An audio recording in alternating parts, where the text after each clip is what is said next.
For the open hood, a dirty mechanic stared at a small tin while a rich woman pointed like he was nothing. She thought the car was only a test of his hands. But what if it was judging her heart instead? Mr. Miller, Beatrice Whitmore said, if you can make that thing run, I suppose I'll let you marry Harper.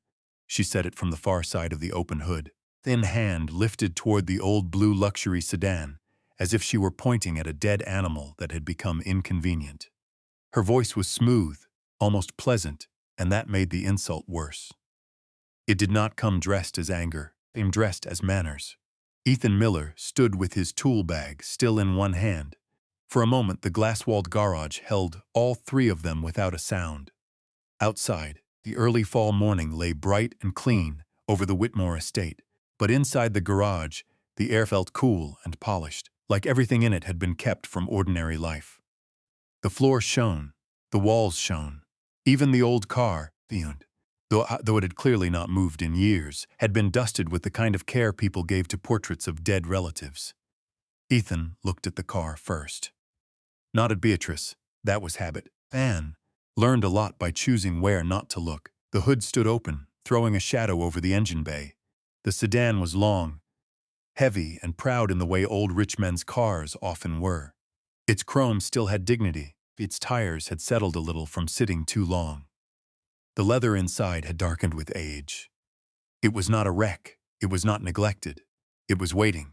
Then Ethan looked at Beatrice. She was 74. He carried the number like an accusation against everyone else. Her white hair was arranged neatly.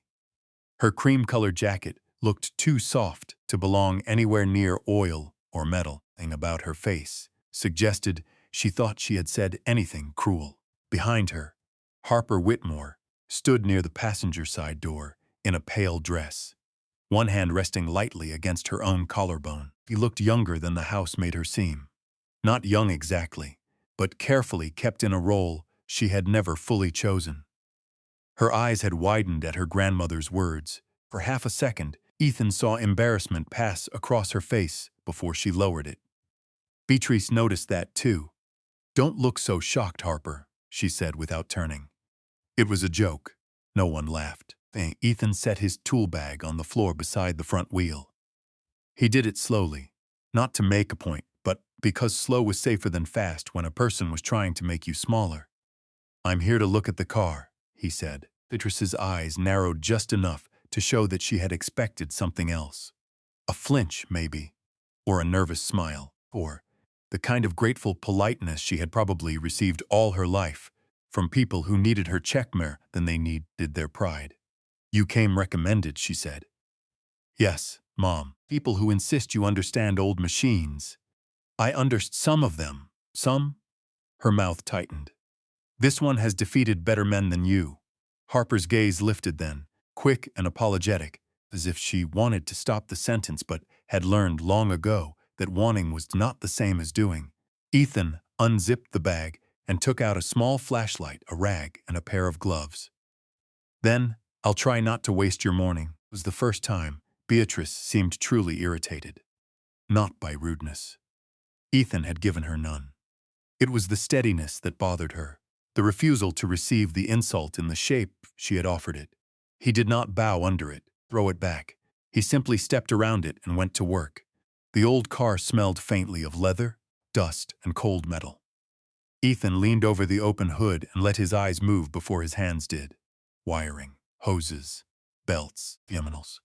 The first rule was never to assume the last man had missed something obvious. The second rule was to assume everyone had. Beatrice remained near the front of the car, watching him as if his hands themselves were on trial. "Vehicle belonged to my husband," she said. "It has not started in years." Ethan nodded without looking up. "We have had specialists here," I figured. "Proper specialists." His fingers paused on the edge of the engine bay, continued. "I heard you." Harper turned slightly away, and Ethan caught the movement in the reflection of the polished fender. She was ashamed, not of him, of the room, of the words in it, the old habit that made her stand still, while another person was diminished on her behalf. That told him something. It did not tell him enough, but it told him something. Beatrice took a step closer. I should be clear, for Miller. I'm not interested in guesses. I'm not interested in someone tinkering for a week and then telling me the car is temperamental. My husband loved this car. If it can be made to run, I expect it done properly. Ethan clicked on the flashlight and aimed it low into the engine bay. If I take the job, I work my way, and what does that mean? It means I don't perform while people wait for me to fail. The words were not loud, was why they landed. Harper looked at him then. Really looked. As if she had not expected a man in work clothes to draw a line so quietly and still leave it standing. Beatrice's chin lifted. You are in my garage. This is your car, Ethan said. So you can tell me no. But if you want me to find what others missed, I'll need room to listen to it. The old woman stared at him. In that pause, Ethan heard the small tick of cooling metal somewhere under the hood, though the engine had not run in a long time. Houses like this always had sounds. Pipes, glass, distant air systems, money humming behind walls, but an old car had a different silence. A silence with weight. He put one gloved hand on the fender, careful not to lean too hard, and bent lower. The battery connections had been cleaned recently enough. Fuel lines were not cracked the way he expected. The belts showed age, but not rot. Somebody had cared for the car even after it stopped moving. Or somebody had wanted it to look cared for. That distinction mattered. Do you need the keys? Harper asked softly. Beatrice turned toward her at once. I can speak to Mr. Miller. Harper flushed, but she did not step back. Ethan straightened just enough to save her from having to answer. Yes, he said. I'll need the keys. And any maintenance records you have. Beatrice studied him again. You think paperwork will solve what four men could not? No, Mom, Ethan said. But cars remember who touched them for the first time. Something shifted in Harper's expression. Not hope. Not yet, but tension. Beatrice gave a small, dry breath through her nose and reached into the pocket of her jacket. She held out a key ring, far enough for Ethan to take it easily. He had to step toward her. Another little test. Another small throne built out of inches. He took the keys without letting his fingers brush hers. Harper, Beatrice said, bring the service binder from the cabinet. Harper crossed the garage to a built-in cabinet near the back wall. The movement gave her something to do. Ethan wondered how many years she had survived in this house by finding small useful tasks at the edge of arguments. She returned with a thick binder pressed to her chest and placed it on the workbench near him. Thank you, Ethan said. It's all there, I think, Harper replied. My grandfather kept everything. Beatrice's face hardened at the word grandfather, though she said nothing. Ethan noticed that too. He opened the binder. Pages were orderly, dated only by seasons and notes rather than anything showy, filled with careful handwriting and receipts folded into plastic sleeves. Whoever had kept these records had not treated the car like a toy. He had treated it like a living responsibility. Ethan turned a few pages, then went back to the engine. The first check should have been simple. Key in, power, listen, no forcing, no drama. He slid into the driver's seat, felt the stiff give of old leather beneath him, and looked through the windshield at Beatrice and Harper, standing beyond the open hood, like two generations guarding two different truths. He turned the key. The dash came awake weakly. A low click answered. Not a dead battery click. Not quite. Not the sound of a starter giving up. It was cleaner than that. Too clean. Ethan waited, then tried once more. The same click. He sat still. Chris folded her arms. Well? Ethan did not answer right away. He got out, returned to the engine bay, and aimed the flashlight deeper beneath the visible wiring. A normal failure left a mess. Heat marks, corrosion, looseness, ugly little confession. This car showed none of that. It had the strange neatness of a room after someone had removed one important object and closed the door. He checked the battery lead again, then the relay, then a line tucked farther back than most people would bother to reach during a first visit. His thumb found a small clamp that did not sit quite the way it should, not broken, not loose. Placed. Ethan's face did not change. His breathing slowed. Harper noticed. Did you find something? Beatrice answered before he could. He has found a dirty part, I imagine. That is what mechanics do. Ethan kept his hand where it was, feeling the angle, pressure, the little wrongness hidden beneath all that careful shine. No, he said at last. Not dirt. Beatrice's confidence thinned by a fraction. Then what? He withdrew his hand, wiped his glove once on the rag, down into the open hood again. I don't know yet, Ethan said. But this car didn't just quit. The garage went quiet around him, and under the hood, behind all that polished metal, Ethan saw the first sign that something had been made to look dead on purpose. The wrongness stayed with Ethan after Beatrice and Harper left the garage. He did not chase it right away. He had learned better than that. Ethan could lose a whole afternoon, grabbing at the first odd thing he saw, especially when a proud woman was waiting somewhere, in the house, for him to prove her right. So, he did what he always did with old machines. He started with the ordinary. The garage was quiet now, except for the soft click of his tools on the polished floor and the faint hum of the estate beyond the glass walls. The big sedan sat with its hood raised, even in failure. Ethan worked around it in slow circles, checking the simple things first. Battery, cables, starter, fuel, grounds. Each test should have narrowed the trouble. Instead, every test made the trouble stranger. Theory had enough life. The connections were clean. The wiring showed age, but not neglect. The fuel system was not dry. The ignition did not look abused. A car that had sat too long usually confessed in 100 small ways. Corrosion, cracked rubber, dead smell, brittle insulation. This one gave him almost none of that. By late morning, Harper returned with a cup of coffee she did not quite know how to offer. I didn't know if you took it black, he said from several feet away. I do, Ethan said, still bent under the hood. Thank you. She set it on the workbench beside the service binder. Her eyes moved from the tools to the engine, then back to him. Is it as bad as she thinks? No. That seemed to surprise her more than if he had said yes. Ethan pulled his hand out from behind the battery tray and wiped his fingers on a rag. Bad is easier. Bad leaves a trail, or looked toward the door that led back to the house. My grandmother likes things that can be named, I noticed. A small breath moved through Harper, not quite a laugh. Then it was gone. She folded her arms, in arrogance the way Beatrice did, but as if she were holding herself together. She shouldn't have said what she said, Harper told him. Ethan glanced at her. No, she shouldn't have. I'm sorry. You didn't say it. Face changed at that. Not much, but enough. In this house, maybe apology had always been treated like a family possession, something one person could withhold and another could carry. Before she could answer, Chris appeared in the doorway. Harper, she said, her tone smooth and warning at once. Mr. Miller is being paid to work, not to be entertained. Harper's shoulders tightened. I was only bringing him coffee.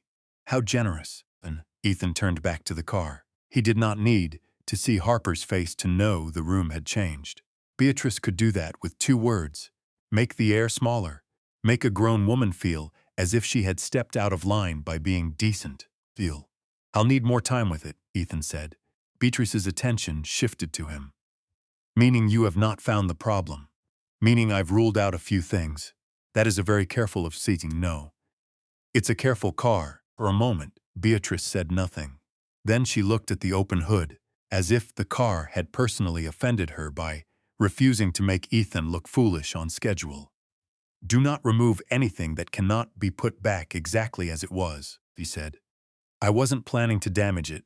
I did not suggest you were planning to. No, Ethan thought. She suggested he might by nature. He let it pass. By mid-afternoon, he had stopped trying to make the car start. It was the turn in his own mind, the one he trusted. As long as he treated the sedan like a broken thing, he would keep asking the wrong question. The question was not why it would not run. The question was why everything about it seemed arranged to almost run. He opened the service binder again and went page by page. The handwriting inside was steady and old-fashioned.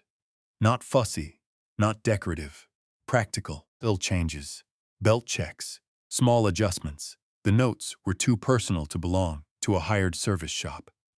Warren Whitmore had kept this record himself. Ethan read the pages the way he read the car, looking for a break in rhythm. Entries were plain.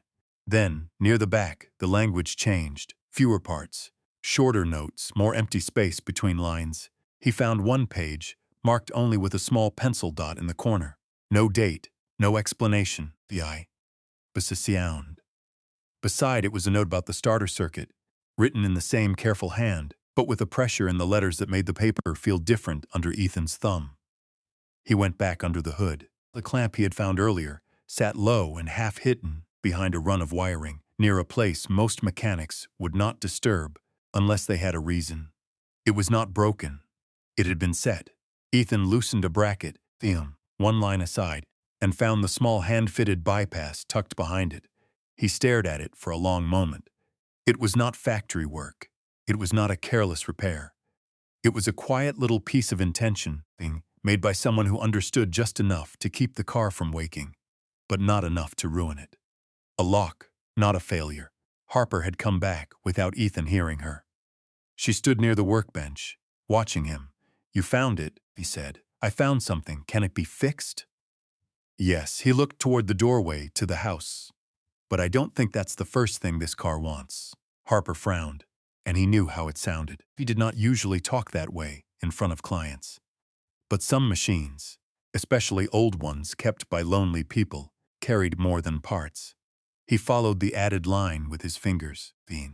It led him deeper behind the panel near the dashboard wiring, where the space was tight and awkward. He had to remove two screws and ease back a cover that had no reason to come off during a normal inspection. The screws were clean at the slots. Somebody had opened it last, then closed it carefully. Beatrice's heels sounded once in the hallway outside, then faded. She was near enough to interrupt, not near enough to see. Ethan worked faster then, but not carelessly. Behind the panel was a narrow, hollow space. At first, he saw only dust and the back of old wiring. Then his flashlight caught the edge of something metal. He reached in with 2 fingers and drew out a small tin box, flat and worn at the corners. It had been wrapped in a soft cloth that smelled faintly of oil and age. Resting against it was a thin maintenance notebook, smaller than the binder on the bench. Harper took one step closer. Ethan did not open the tin. Not yet. On the lid, written in careful black marker that had faded with time, was one name. Harper, the color drained from her face. "Wiesenchu," she whispered. "What is that?" she whispered. Ethan set the tin on the workbench and opened the little notebook first, because paper could tell him whether he had the right to keep touching what he had found. Inside were short notes in Warren's same hand. Not full sentences at first, just reminders. Starter bypass complete. Not to be given to BH. Final message inside. For Harper only. Ethan felt the garage change around him. Fear was no longer. It was no longer a rich woman's test. It was a sealed room built out of metal, waiting for someone patient enough to find the door.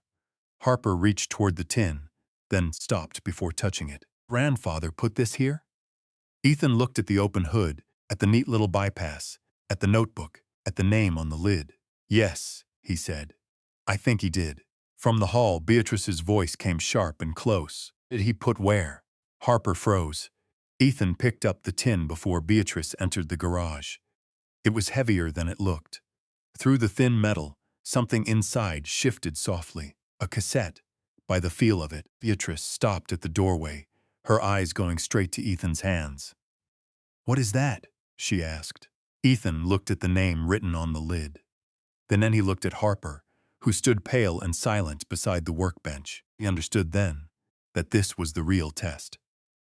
Not whether he could make the old sedan run. Not whether he could prove Beatrice wrong. That would have been easy compared to this. If he handed the tin to the wrong person, he would not be fixing anything. He would be helping bury it again.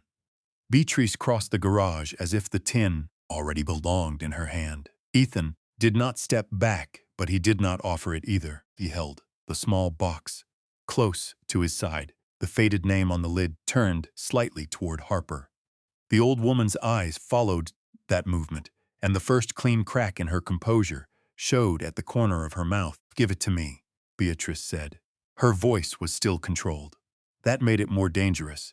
It was not a request, not really. It was the sound of a woman who had spent her life having objects, rooms, people answer when she reached for them. Ethan looked at the lid again. "This has Harper's name on it. This is my house," Beatrice said. "My husband's car, my family's property."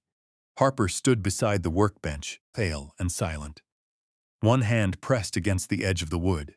She looked at the tin as if it might hurt her if she touched it, or as if it had already hurt her years before, and was only now arriving late. Ethan set the tin on the workbench, but kept one hand resting lightly over the lid. "I found it, inside the car," he said. "Behind a panel somebody meant to stay closed. The notebook says it was for Harper only." Beatrice's eyes sharpened. "You read it?" "I read enough to know who it was meant for." "Then you have already overstepped." "No, Mom," Ethan said. Overstepping would be handing it to the wrong person. The words did not rise above a calm voice, but the garage seemed to tighten around them. Harper drew in a small breath. Beatrice stared at him for several seconds. The insult from that morning came back into the room without anyone saying it. The joke about marrying Harper. The way Beatrice had offered another person's life as a way to put a mechanic in his place. The mechanic was the only person between her and the thing she wanted. Beatrice turned to Harper. "Go inside." Harper did not move. "Harper, I want to know what it is," Harper said. Her voice trembled, but it did not break. Beatrice looked at her granddaughter, as if not defiance were a stain on good fabric. "You do not understand what you are asking. Then let me understand it." Ethan saw how much those 5 words cost her, or had not raised her voice. She had not accused, but she had stayed. In that house, that was already a kind of rebellion. Beatrice reached again for the tin. Ethan lifted it before her fingers touched metal. "Not like this," face hardened. "You are an employee." "I was hired to fix a car," Ethan said. "I found something that changes what this job is. I'm not opening it in a garage while you two fight over it." "And what do you suggest?" Chris asked, coldly. "Someone neutral. Someone who knows the estate papers." Beatrice's expression flickered then, fast but visible. Harper caught it. So did Ethan. "My attorney does not take instructions from mechanics," Chris said.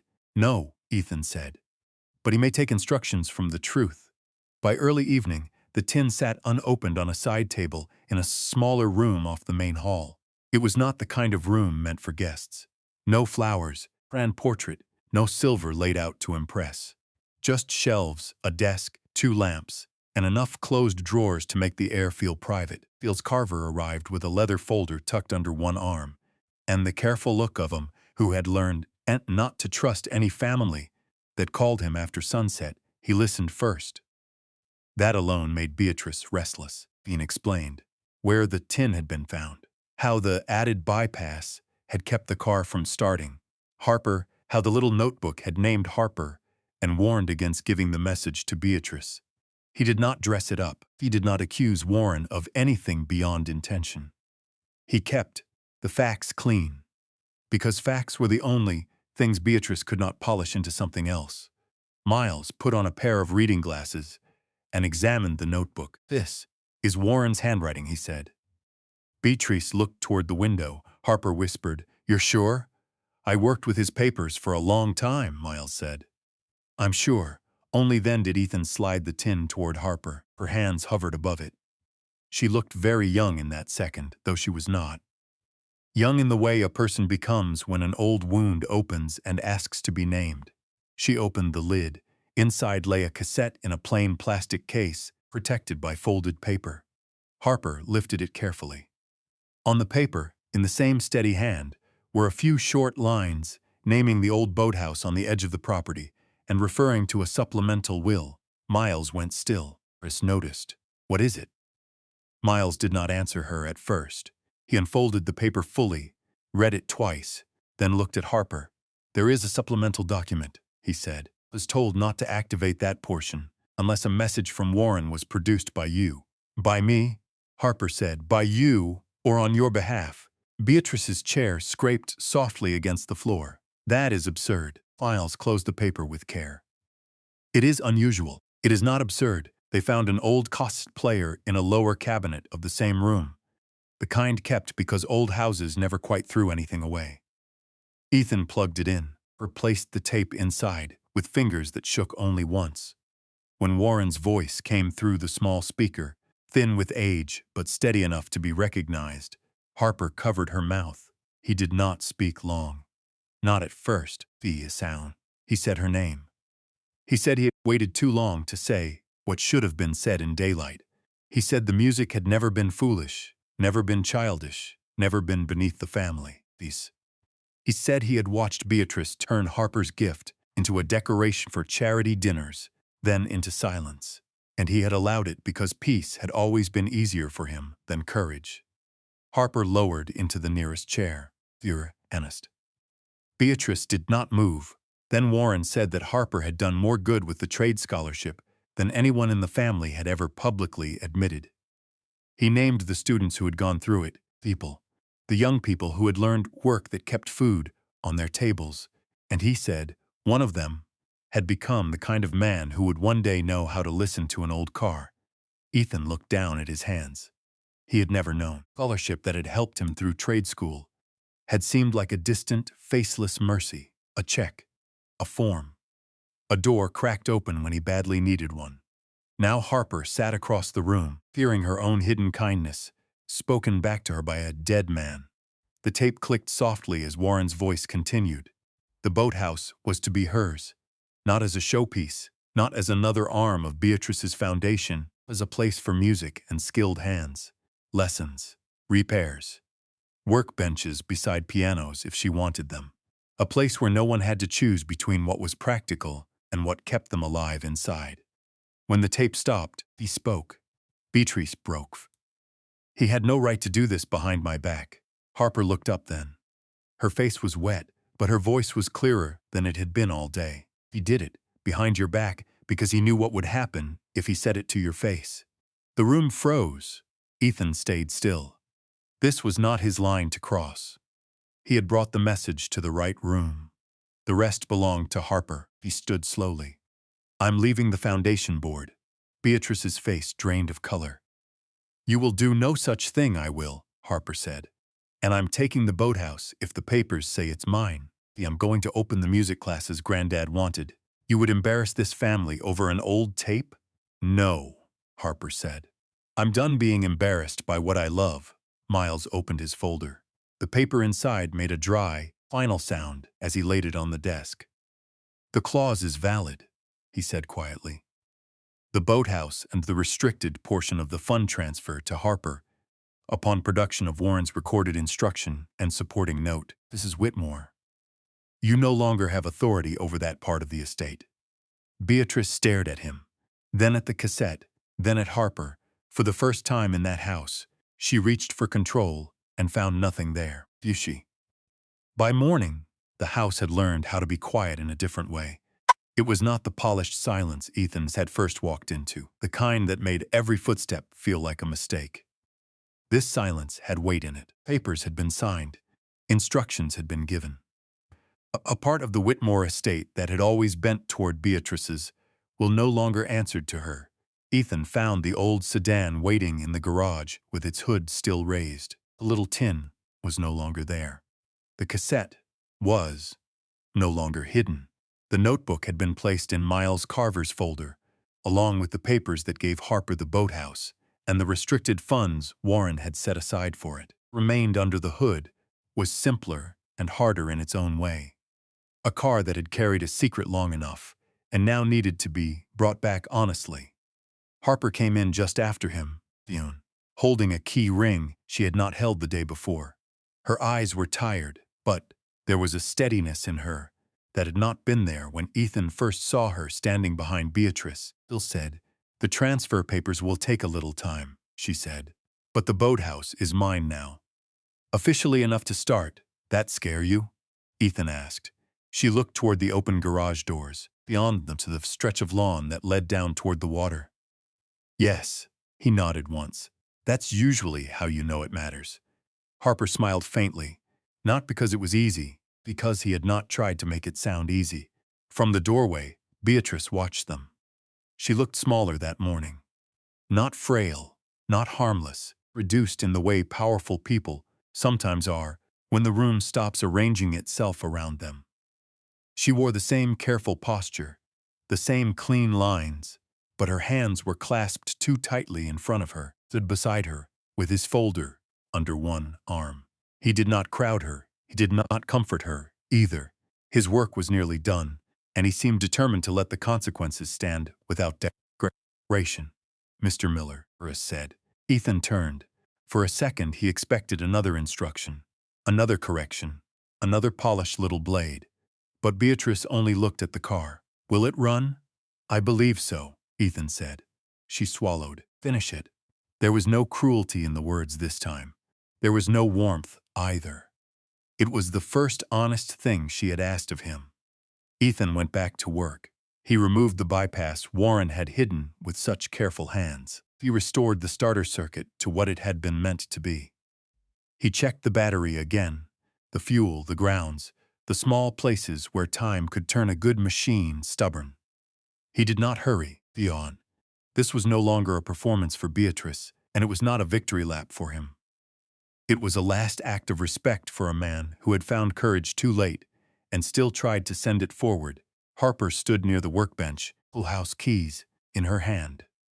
She kept turning them over with her thumb, not nervously now, but as if learning the weight of a life that belonged to her. Miles took one final page from his folder and laid it on the bench. "Confirms. Beatrice no longer has authority over that portion of the estate," he said quietly, enough that it did not sound like triumph. The boathouse, the restricted fund, and all related decisions moved to Harper. Beatrice closed her eyes for a moment. When she opened them, she did not argue. That was her cost. Not ruin, not public spectacle, something sharper for a woman like her. She had lost the right to decide what Warren's love meant. He had lost it in front of the very people she had tried to command. Ethan tightened the last connection and stepped back. "All right," he said. The garage seemed to hold its breath.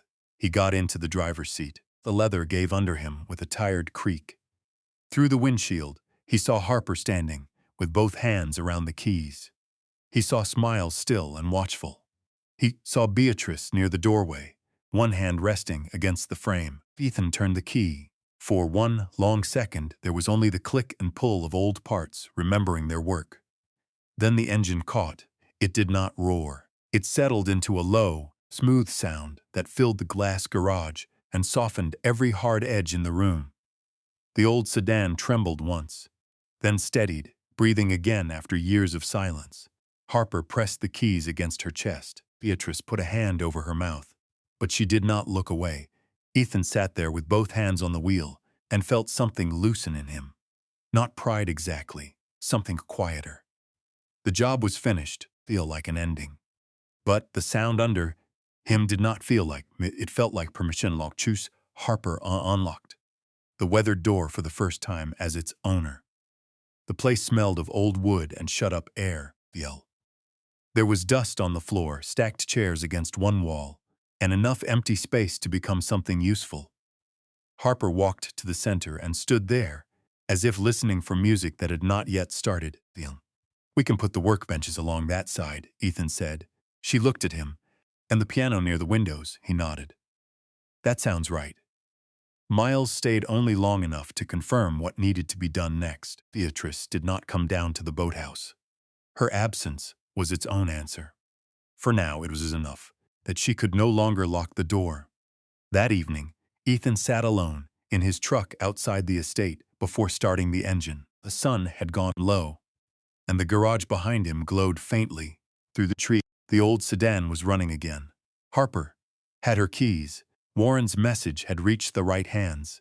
Ethan took out his phone. He looked at his brother's name longer than he wanted to admit. There had been no great fight between them. Just missed calls, short replies, things left for later until later became a wall. His thumb hovered once. Then he called. When his brother answered, Ethan did not talk about the Whitmores. He did not explain the car, or the tape, or the old woman who had finally lost the power to silence everyone else. He only said, the thing he had been carrying too long. "I should have called before now." On the other end, there was a quiet pause. Ethan leaned back in the seat and watched the lights come on inside the boathouse. One by one, Harper began opening windows to the evening air. The call did not fix everything in that first minute. It did not have to. His brother stayed on the line, and for the first time in a long while, Ethan did too.